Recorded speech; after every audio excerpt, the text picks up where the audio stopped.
are as clumsy as you are stupid. You are as clumsy as you are stupid.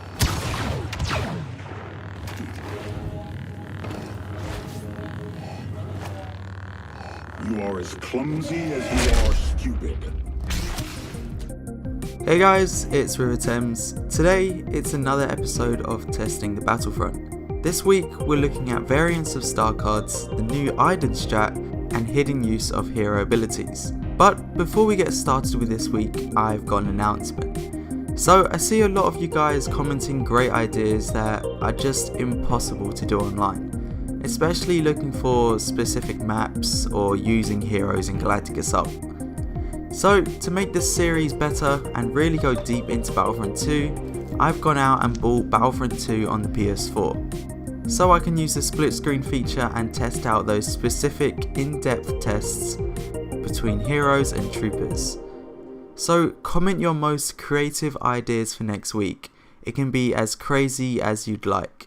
But as for this week, we're starting off with why Finn is actually the best hero in most situations right now. So you guys probably all know about the stamina changes, right? Basically building up in seconds. Finn can completely take advantage of this. If I told you Finn could win in a 1v1 with Darth Vader, would you believe me? Probably not, but he can. If you continuously shoot at any saber hero blocking, they will overheat before they've even reached you. Especially if you're using Big Deal and get no overheat on your blaster, you can shoot for ages, dealing a lot and accurate damage to any hero coming towards you. By the time Vader has reached you, he hasn't been able to block for most of that time, so you've probably taken down at least half of his health already.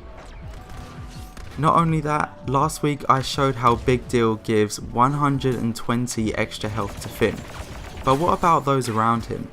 They are also given 120 health, which isn't as good as Yoda's presence, which gives you 250, but meanwhile Finn is giving everyone faster cooldowns, damage reduction, which is basically additional health in theory, but it's much better than Yoda's presence. Just imagine if you get both of these heroes in one location. An objective you're defending, there's no way you're going to lose it. But how about Finn's star cards? How can we make him even better? How much time added do you get for scoring a Big Deal headshot with the Come Get It star card? And honestly, it's not the biggest difference. Big Deal originally lasts 10 seconds until it enters cooldown. At epic level, this card will give you 15% additional time onto the ability if you score a headshot. 15% of 10 seconds is 1.5 seconds, which is not really needed, especially when it's based off getting headshots. Chances are you probably won't get that many headshots in 10 seconds, in the 10 seconds that Big Deal is going to be active. So yeah, you get 1.5 seconds added, but I wouldn't recommend it at all. The star cards I would recommend for Finn to be the best in my opinion are the ones that increase the area of effects that allies will be hit with his abilities. Those are complete game changers and can really buff up pretty much the majority of your team in Galactic Assault. Now for the IDEN Strats. All three of her abilities are useful in their own right. Starting with the stun droids. This will target enemies and shock them for a few seconds, but there's three things it does at the same time. Not only will it find enemies, but it will chain and shock to anyone nearby. So if two lightsaber heroes are rushing you, activate the stun will trigger them both, and as many people as there is nearby. I also mentioned in my video about Kylo Ren how any hit from a lightsaber will break a stun. Whether it's Kylo Ren's freeze or IDEN's droid stun, but just with any blaster, IDEN won't break the stun if she fires at them, making it an easy elimination since they basically can't move. Now, you guys may know about the bug that's going around recently that you can shoot while you're in a stun, or you can shoot while you're being thrown or force pushed around the map, which is a bit ridiculous, but there's a way to make some kind of light out of this. So the tactic about meleeing people with the specialist inside your personal shields, IDEN can do the same thing. Now the melee isn't as strong as the specialist can reach because the specialist originally has a star card to increase the damage. IDEN just has a set damage, which I could probably test out next week. But it's the perfect way to take down enemies when they're weak or if you're weak. If you stun them and they can still shoot through the stun, you can just simply activate your personal shield and then you can go up to them and start meleeing them for the remaining of their health. Most times they just panic and start firing at you while you have your shield on, so it's a lot easier for you to take them down. Although be careful, as IDEN herself can get melee through her shield, so don't try this up against a lightsaber hero or anyone who knows how to melee. I'm going to go in depth with this. I'm going to test out all of the lightsaber damage per hero for next week in the split screen, so like I said, comment your ideas down below. When you turn off your lightsaber, do you disappear from the radar? And you don't, unfortunately, no. When Finn uses his pistol ability, he gets taken off the radar as part of its description. And you can see that by the change in his player icon in the minimap. But when turning off your lightsaber, it remains the same. So unfortunately, you still show up. It's just meant for those places where your lightsaber may show up really easily. For example, reflecting off the walls in Bespin, or being a complete open in nighttime Kashyyyk. Also, did you know Boba Fett has a star card called Blaster Disabler, which makes the concussion rocket not only just overheat blasters, but it will overheat any kind of blaster ability, like Finn's pistol, Han Solo's sharpshooter and Chewbacca's bowcaster. So equipping this card in Heroes vs Villains is a must to take down the blaster hero's strongest abilities. It completely takes them out of the game and could possibly save your teammates in those close engagements.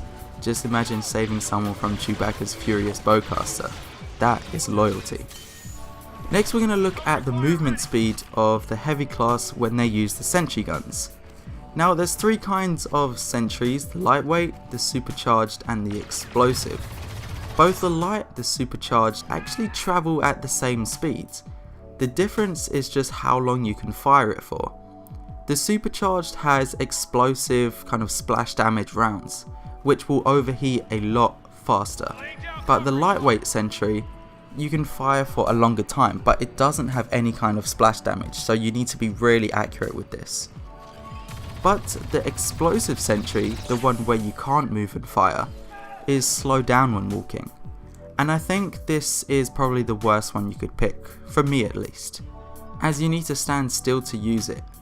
I'd recommend going for the supercharged, as you can deal quick, high damage to players then move on.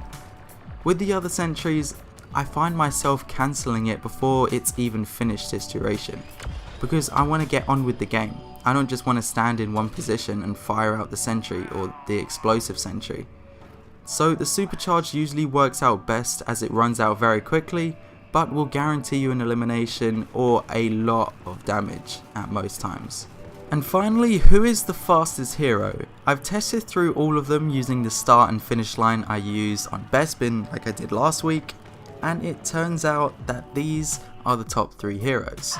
I probably won't have commentary for this part of the video, as I'll be, dissecting it before I actually record. So I hope you guys enjoy this part of the video and how it can impact you online.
But that's it for the video, and I guess the final one of somewhat being limited to online, as next week we'll be going into the split screen to test out the more in-depth features in Battlefront 2. So like I said, get creative with your ideas for next week. I'm going to focus on actually how many heroes have a hidden use in their ability. I think a lot of you guys are going to be surprised by next week, as I have some great ideas to look into. As like I said in the beginning of the video, I'm going to be talking about the different damage values for the lightsabers, how much each melee hit does, and really put those small things to the test. So leave a like if you enjoyed this one, however, leave your ideas for next week. It's been Riva, and I'll see you in the next video.